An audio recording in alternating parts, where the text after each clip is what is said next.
하나님의 말씀 보겠습니다. 하나님의 말씀은 데살로니가 전서 4장 1절에서 12절 말씀, 신약성경 331쪽에 있습니다.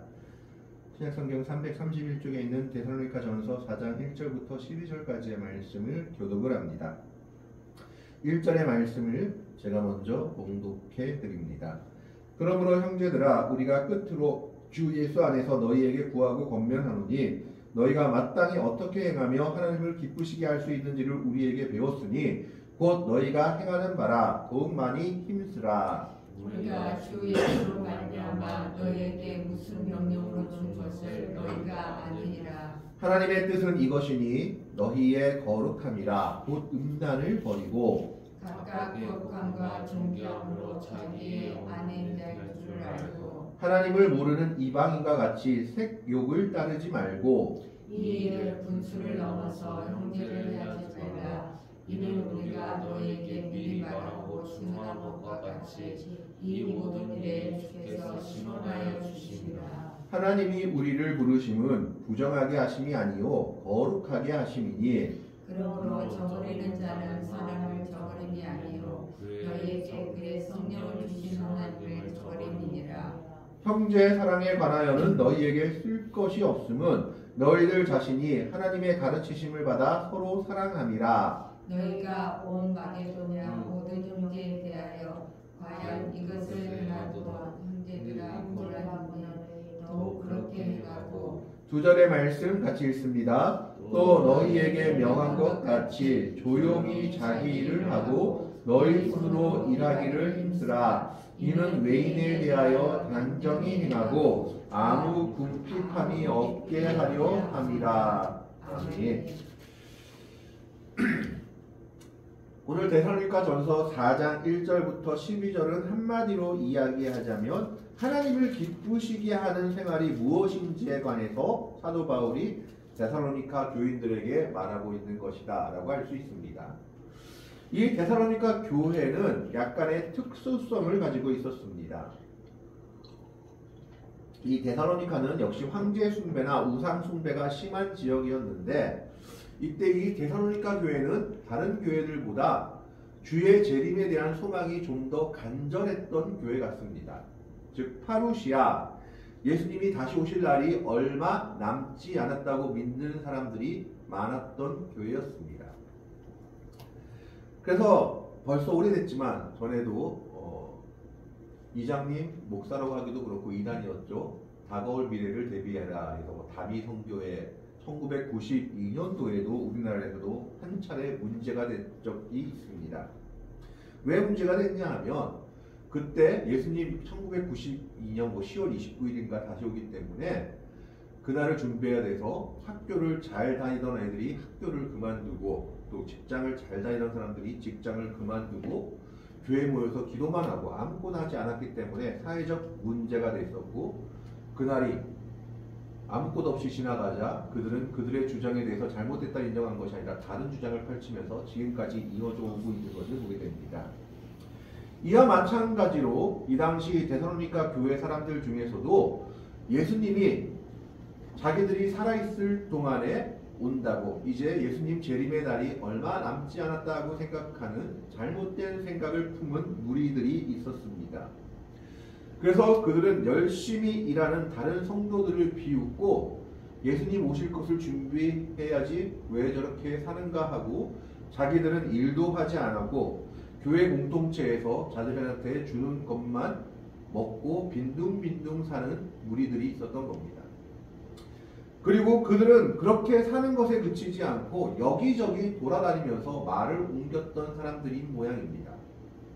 교회에서 어떤 일이 있으면 이 말을 저쪽 가서 하고 이쪽에서 저 말을 하고 저쪽에서 이 말을 해서 서로 이간질을 하거나 교회의 분쟁을 더 크게 했던 것으로 보여집니다. 그래서 사도 바울은 이 사람들에게 두 가지를 명령했습니다. 너희 먹을 것은 너희가 일해라. 일하지 않는 자는 먹지도 말라. 또 하나는 제발 좀 조용히 살아라. 좀 심하게 말하면 입 좀 닥치고 그냥 교회 열심히 다니라 라고 얘기한 겁니다. 바로 그런 상황 속에서 지금 사도 바울은 이제 데살로니가 전서를 마무리하면서 도대체 그러면 우리가 하나님을 기쁘시게 하는 생활은 무엇인지에 대해서 1절부터 12절을 말하고 있는 겁니다. 오늘의 본문의 말씀을 세 가지 정도로 우리가 한번 생각해 볼 수 있겠습니다. 하나님을 기쁘시게 하는 삶은 첫 번째가 무엇이냐? 더욱 힘쓰는 삶이다 라고 볼 수 있습니다. 1절의 말씀에 보면 그러므로 형제들아 우리가 끝으로 주 예수 안에서 너희에게 구하고 권면하노니 너희가 마땅히 어떻게 행하여 하나님을 기쁘시게 할 수 있는지를 우리에게 배웠으니 곧 너희가 행하는 바라 더욱 많이 힘쓰라. 우리가 우리 주 예수로 말미암아 너희에게 무슨 명령으로 준 것을 너희가 아느니라. 영어 성경에 보면 이 더욱 힘쓰라는 말이 abound more and more라고 되어 있습니다. 점점 더 풍성해지라라고 명령하고 있는 겁니다. 하나님을 기쁘시게 하는 삶 첫 번째는 더욱 힘쓰는 삶이라고 얘기할 수 있습니다. 이것은 무슨 삶인가라고 얘기할 수 있냐면 내가 이 정도 기도하면 됐고 내가 이 정도 말씀을 보면 됐고 내가 이 정도 신앙생활 했으면 됐지라고 자족하는 교만한 삶을 살지 말라라는 겁니다. 예수 그리스도의 모습에 이르기까지 끊임없이 성장하고 노력해야 하는 것이 그리스도인의 삶이다라는 것을 말하고 있습니다. 그렇기 때문에 사도 바울은 더욱 많이 힘쓰라. 무엇을? 사도 바울에게서 배운 것들에 대해서 사도 바울이 배운 것들은 무엇일까요? 그것은 바로 예수 그리스도에 관한 것, 예수님이 어떻게 사셨고 어떻게 하나님의 뜻을 행하셨는지에 관한 것에 대해서 자족하기를 그치고 그 분량에 이르기까지 계속해서 노력하는 삶을 살아야 한다라고 말하고 있는 겁니다. 이것이 하나님이 기뻐하시는 삶이다라고 얘기하고 있습니다. 1절의 말씀은 권면이지만 2절의 말씀은 예수님의 명령이다라고 얘기합니다. 즉 사도 바울은 권면으로 얘기하지만 예수님은 이것은 명령으로 이야기한다. 이 명령은 군대에서 상급자가 부하한테 시키는 것을 의미합니다. 반드시 해야 될 것이다 라는 겁니다. 그래서 예수님은 우리에게 그리스도의 분량에 이르기까지 끊임없이 노력하라고 명령하고 계십니다. 그것이 하나님을 기쁘시게 하는 삶이다 라고 얘기합니다. 이것이 첫 번째 하나님을 기쁘시게 하는 삶의 모습이라면 두 번째는 3절에 나와 있습니다. 하나님의 뜻은 이것이니 너희의 거룩함이라 곧 음란을 버리고. 두 번째로 하나님이 기뻐하시는 삶은 거룩한 삶을 사는 것입니다. 거룩하다라고 했을 때 카다시라고 하는 히브리어 헬라어는 무슨 뜻을 가지고 있느냐? 잘라버리다라는 뜻을 가지고 있다고 합니다. 그러니까 우리가 세상을 살아갈 때 잘라야 할 것은 잘라버리고 사는 삶이 거룩한 삶이다라고 얘기하는 겁니다. 그런데 여기서는 딱 한 가지를 먼저 얘기하고 있습니다. 하나님의 뜻은 이것이니 너희의 거룩함이라 곧 음란을 버리라. 음란을 버리라 라고 얘기합니다. 이 당시 로마 사회나 이방 사회는 음란한 삶이 그들의 일상이었습니다. 그래서 어떤 신학자는 사도 바울이나 초대 교회가 성적인 순결을 강조한 이유에 대해서 이렇게 얘기합니다. 바울은 음행이 만연했던 1세기 로마 문화에 이러한 명령을 내렸다. 이 시기에 로마 제국에서는 정조와 성적 순결이라는 것은 거의 알려지지 않은 미덕이었다. 별로 취급되지 않았다라는 겁니다. 그럼에도 불구하고 기독교인들은 그들의 성적 도덕의 기준을 문화가 아닌 하나님으로부터 받아들여야 했다. 그 당시는 그냥 그렇게 사는 게 맞았지만 그리스도인들은 세상을 따라 사는 것이 아니라 하나님이 뭐라고 하시는지를 바라보고 그것이 그들의 문화요, 그들의 기준이 되었다라고 얘기하고 있는 겁니다. 이 당시 고대 로마가 얼마나 성적으로 타락했는지 그 당시 고대 작가였던 데모스테네스는 이렇게 그들의 도덕관에 대해서 이야기하고 있다고 합니다. 우리는 쾌락을 위해서 매춘부가 필요하고 우리는 신체의 일상적인 필요를 위해서 정부, 즉 아내 외 다른 사람들 정부가 필요하고 우리는 우리 가정의 충실한 관리를 위해서 아내가 필요하다. 가정 때문에 아내가 필요하고 먹고 즐기기 위해서 딴 데 가서 좀 즐기고 이게 마땅한 것이다. 그것이 그 당시 그들의 문화였다라는 겁니다. 심지어 성경에 보면 우상 숭배를 구약에서부터 금하고 있는데 그 이유 중에 하나가 우상 숭배가 이방신들의 우상 숭배는 예외 없이 음란과 연결되어 있었기 때문입니다. 그래서 그 당시 이방신전에서 살고 있는 신녀들이 매춘부의 기원이었다. 그들은 매춘부였다라는 기록도 있습니다. 이것이 그들의 삶이었고 그 당시 문화였다라는 겁니다. 그럼에도 불구하고 그리스도인들은 그것과는 다른 삶을 살아야 했습니다. 하나님이 그 삶을 기뻐하시지 아니하고 하나님은 거룩한 삶을 살기를 원하셨기 때문입니다. 오늘날도 마찬가지입니다. 세상은 정말 이상하게 나가가지고 드라마에서도 오히려 불륜을 비하하고 조장하는 듯이 하는 드라마들이 많이 보이고 있고 심지어 동성애라든지 그리스도인으로서는 받아들일 수 없는 것들이 요즘은 드라마나 또 세상의 문화에서 위화되고 있는 것을 많이 보게 됩니다. 그리고 그렇게 살아도 되지 하는 그런 일들이 많이 일어나는 것을 보게 됩니다. 그러나 그리스도인들은 결코 그것을 받아들일 수 없습니다. 왜냐하면 그것은 하나님의 명령과 하나님의 뜻과 위배되기 때문입니다. 그렇기 때문에 그리스도인들은 하나님이 기뻐하시는 길, 하나님이 기뻐하시는 길을 따라가야 한다라는 겁니다. 그렇다면 이 음란을 피하고 이길 수 있는 방법은 무엇일까요? 4절에 나와 있습니다. 4절에 보면 각각 거룩함과 존귀함으로 자기의 아내 대할 줄을 알고, 영어 성경에 보면 possess his own vessel이라고 해서 자기 그릇을 소유할 줄을 알아야 한다. 그래서 번역본에 따라서는 your own body 이렇게 되어 있어서 너에게 속한 몸, 그래서 아내 또는 자기 몸으로 번역하기도 합니다. 어쨌든 음란을 피하고 이기는 법 첫 번째는 무엇이냐? 자기에게 주신 서로의 배우자를 귀하게 여기는 겁니다. 가정을 귀하게 여기고 배우자를 귀하게 여기다 보면 이성이나 다른 데 한눈 팔 여유도 없고 그런 양심도 허락되지 않습니다.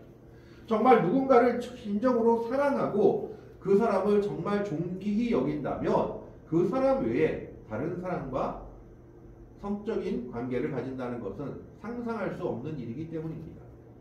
그래서 첫 번째, 음란을 버리는 첫 번째가 뭐냐? 자기의 아내를 거룩함과 존귀함으로 대하는 것이다.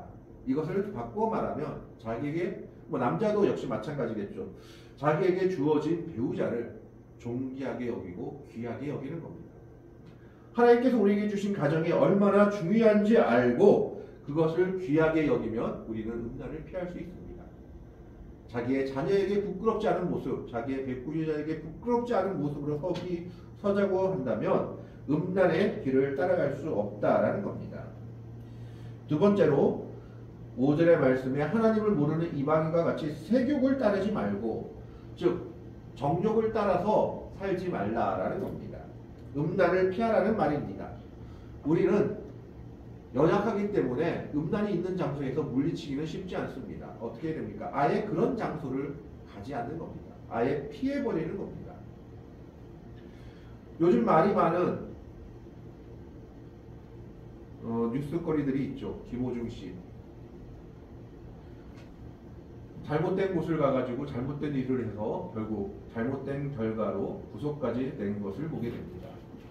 그가 인기를 얻었을 때 해야 될 일과 하지 말아야 할 일을 구분하지 못하고 결국 이렇게 된 것을 보게 됩니다. 그리스도인들도 마찬가지다라는 겁니다.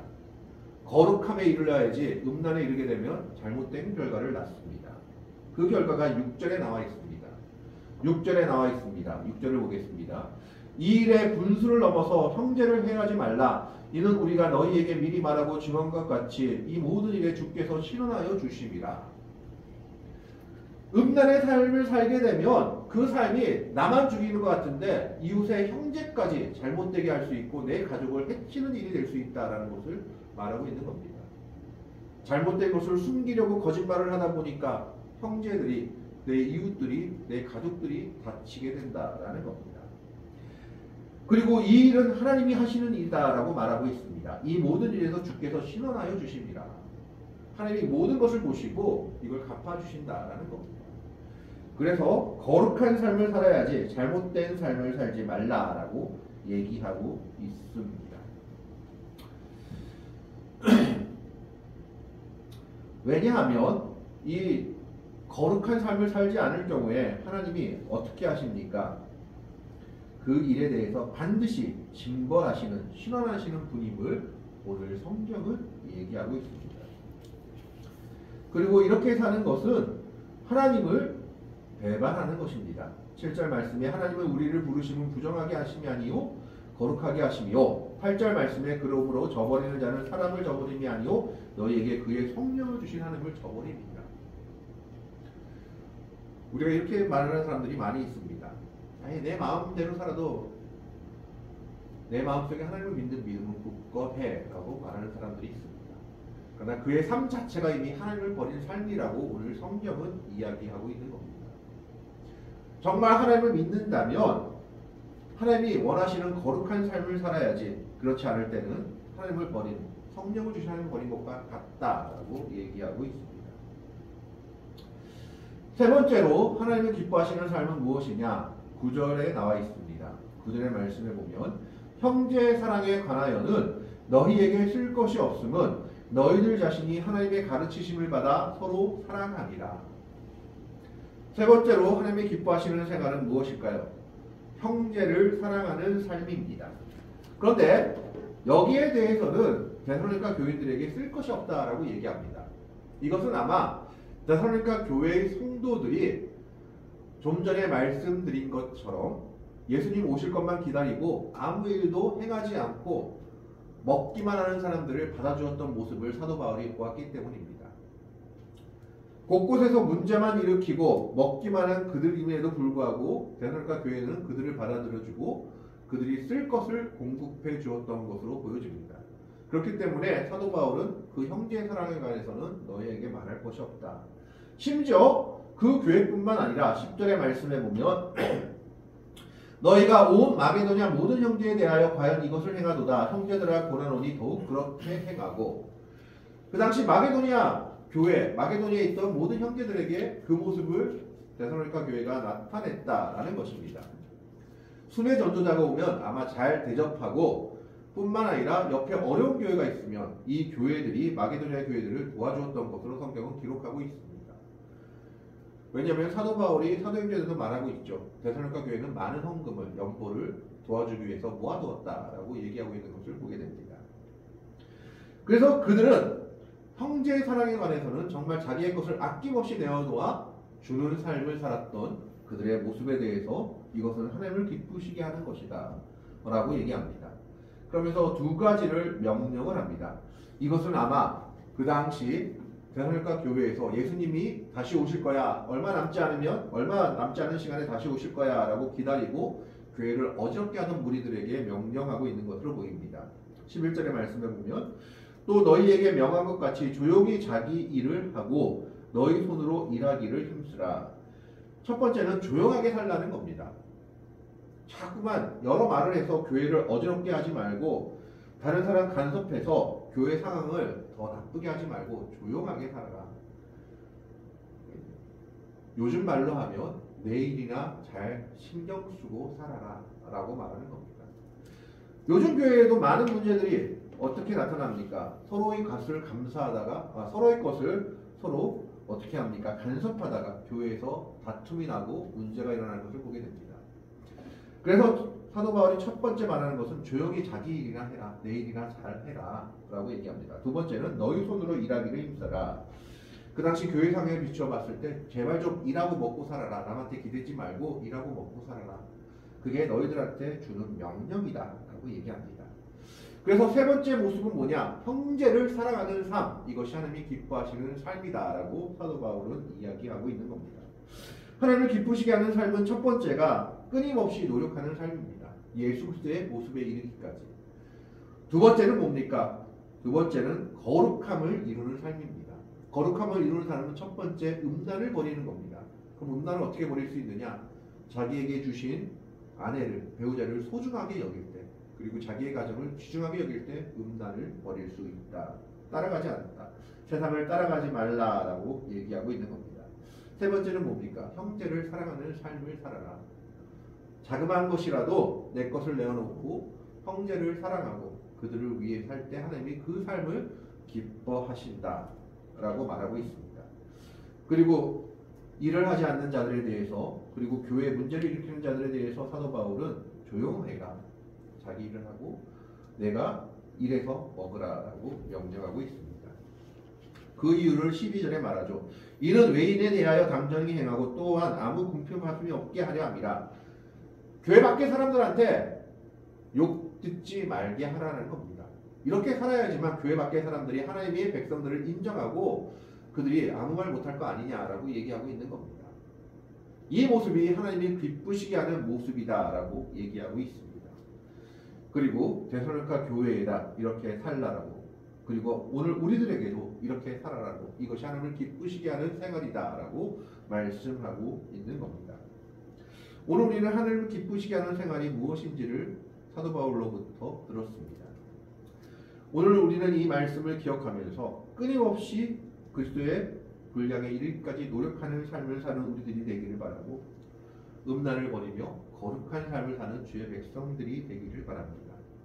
거기에 더하여 형제 사랑을 이루어가는, 정말 남들이 보기에도 저 교회는, 저 성도는 사랑의 삶을 산다라고 보여지는 그러한 삶을 살아갈 때 하나님이 기뻐하신다. 그 삶이 하나님이 기뻐하시는 삶이다라고 말하고 있는 겁니다. 오늘 우리의 삶이 이러한 삶으로 하나님을 기쁘시게 하는 삶을 살 수 있기를 바라며, 이 삶을 통해 하나님께 영광을 돌리는 복되고 아름다운 성도들이 되시기를 주님의 이름으로 간절히 축원합니다. 기도하겠습니다. 하나님, 오늘은 하나님을 기쁘시게 하는 생활이 무엇인지를 바라봅니다. 사도 바울이 명령합니다. 점점 더 풍성해지십시오. 더욱 많이 힘쓰라고 명령하고 있습니다. 우리는 그리스도의 분량에 이르기까지 쉬지 않고 노력할 수 있게 하시고 주님을 닮아가는 주의 백성들 되게 하여 주옵소서. 또한 거룩한 삶을 살기를 원합니다. 주의 거룩에 이르게 하시고 음란을 버리는 삶,